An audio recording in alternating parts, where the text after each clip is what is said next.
നമസ്കാരം. അയോധ്യയിലെ രാമക്ഷേത്രവുമായി ബന്ധപ്പെട്ട് ഉയർന്നു വന്ന ക്ഷേത്രക്കൊള്ള ക്ഷേത്ര നടത്തിപ്പിലെ പോരായ്മകളിലേക്ക് വീണ്ടും വെളിച്ചം വീശുകയാണ്. വാരണസിയിലെ കാശി വിശ്വനാഥ് ക്ഷേത്രത്തിൽ ഏകദേശം 44 വർഷം മുമ്പ് നടന്ന മോഷണവുമായി ഇതിന് സാമ്യമുണ്ട്. 1983 ജനുവരിയിൽ നടന്ന മോഷണം ക്ഷേത്ര ഭരണത്തിലെ പ്രശ്നങ്ങൾ വെളിപ്പെടുത്തുക മാത്രമല്ല, ക്ഷേത്ര നടത്തിപ്പിൽ മാറ്റങ്ങൾ വരുത്തുന്നതിനും ചരിത്രപരമായ ഒരു കീഴ്വഴക്കം സൃഷ്ടിക്കുന്നതിനും വഴിയൊരുക്കിയ ഒരു നിർണായക സംഭവമായി മാറുകയും ചെയ്തു.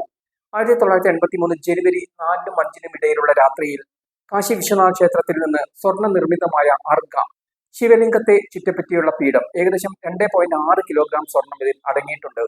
ഇത് മോഷണം പോയി. വാരണാസിയുടെ ഹൃദയഭാഗത്ത് നടന്ന ഈ സംഭവം വലിയ പ്രതിഷേധത്തിന് വഴിവെക്കുകയും കേന്ദ്ര സംസ്ഥാന സർക്കാരുകളെ അസ്വസ്ഥമാക്കുകയും ചെയ്തു. അക്കാലത്ത് ഉത്തർപ്രദേശ് മുഖ്യമന്ത്രിയായിരുന്നത് ശ്രീമതി മിശ്രയായിരുന്നു. ശ്രീചന്ദ്ര ദീക്ഷിത്തിന്റെ നേതൃത്വത്തിൽ സംസ്ഥാന പോലീസ് വേഗത്തിലുള്ള അന്വേഷണം ആരംഭിച്ചു. 1983 ജനുവരി 22 അധികൃതർ 11 പേരെ അറസ്റ്റ് ചെയ്തു.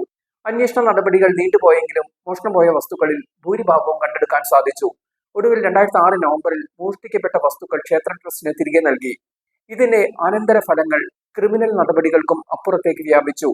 നൂറ്റാണ്ടുകളായി നിലനിന്നിരുന്ന മഹത് നയിക്കുന്ന മാനേജ്മെന്റ് സംവിധാനത്തിനെതിരെ പൊതുജന വിമർശനം ഉയർന്നു. വർദ്ധിച്ചു വരുന്ന സമ്മർദ്ദത്തെ തുടർന്ന് സംസ്ഥാന സർക്കാർ നിർണായകമായ നടപടി സ്വീകരിച്ചു.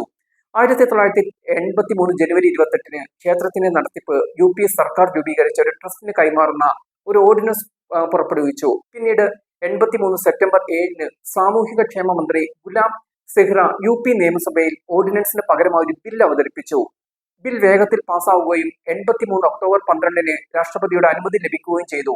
ഇത് 1983-ലെ ഉത്തർപ്രദേശ് ശ്രീ കാശി വിശ്വനാഥ് ക്ഷേത്ര ആക്ട് ആയി മാറി. ജനുവരി 28 മുതൽ ഇത് മുൻകാല പ്രാബല്യത്തിൽ വരികയും ചെയ്തു. ഈ നിയമം പ്രമുഖ മതനേതാക്കളും മുതിർന്ന സർക്കാർ ഉദ്യോഗസ്ഥരും ഉൾപ്പെടുന്ന ഒരു ട്രസ്റ്റി ബോർഡും ദൈനംദിന പ്രവർത്തനങ്ങൾക്കായി ഒരു എക്സിക്യൂട്ടീവ് കമ്മിറ്റിയും സ്ഥാപിച്ചു. വിഭൂതി നാരായൺ സിംഗ് ട്രസ്റ്റ് പ്രസിഡന്റായി നിയമിതനായി. 2000-ൽ അദ്ദേഹം മരിക്കുന്നവരെ ആ സ്ഥാനത്ത് തുടർന്നു. ഭരണരീതിയിലുള്ള പ്രകടമായ വ്യത്യാസങ്ങൾ ഈ മാറ്റത്തിലൂടെ വെളിപ്പെട്ടു. മഹന്തുക്കളുടെ ഭരണകാലത്ത് പ്രതിദിന വഴിപാട് തുക 300 മുതൽ 500 രൂപ വരെയാണെന്നാണ് രേഖപ്പെടുത്തിയിരുന്നത്. എന്നാൽ ഇത് പിന്നീട് 1500 രൂപയായി മാറി. ക്ഷേത്രത്തിന്റെ ആസ്തികൾ ഏറ്റെടുക്കുന്ന സമയത്ത് ഏകദേശം 15.5 കോടിയോളം വിലമതിക്കുന്നുണ്ടായിരുന്നു. പുതിയ ട്രസ്റ്റിന് സർക്കാർ 11 ലക്ഷം രൂപയുടെ പ്രാരംഭ വായ്പ നൽകി.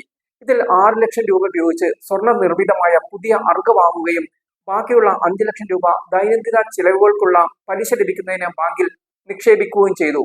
പുതിയ മാനേജ്മെന്റ് ശമ്പളം അന്ന് പ്രതിമാസം 300 രൂപയായി ഉയർത്തുകയും ഉച്ചഭക്ഷണ സൗകര്യങ്ങളും നൽകി. തുടർന്ന് അടിസ്ഥാന സൗകര്യങ്ങൾ മെച്ചപ്പെടുത്തി. 5000 രൂപയോ അതിൽ കൂടുതലോ സംഭാവന ചെയ്യുന്ന കുടുംബങ്ങൾക്ക് വർഷത്തിൽ ഒരിക്കൽ ഗർഭഗൃഹത്തിൽ ശ്രീകോവിലിൽ പൂജ നടത്താനുള്ള അനുമതി ലഭിച്ചു. ആദ്യത്തെ പ്രധാന സംഭാവന അന്നത്തെ പ്രധാനമന്ത്രി ഇന്ദിരാഗാന്ധിയിൽ നിന്നായിരുന്നു.